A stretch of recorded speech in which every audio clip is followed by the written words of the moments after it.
நீங்கள் Windows 10 use பண்ணுறவராக இருந்தீங்கன்னா உங்கள் சொல்லி முடிஞ்சது.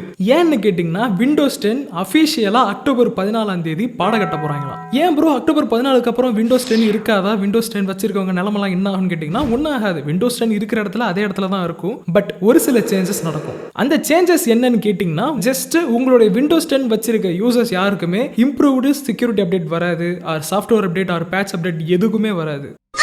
ரெண்டாவது, மேபி உங்களுடைய சிஸ்டம் ஹேக் ஆகப்பட்டுச்சு அப்படின்னா டெக்னிக்கலாக எந்த விதமான சப்போர்ட்டுமே அஃபிஷியலாக மைக்ரோசாஃப்ட் விண்டோஸில் போயிட்டு நம்மளால ஆக்சஸ் பண்ண முடியாது. அவங்களும் கையை வெறிச்சு என்னால் முடியாதுன்றவாங்க. இவங்க சப்போர்ட் இருக்கப்பவே பண்ண மாட்டாங்க, அது வேற விஷயம். April fool.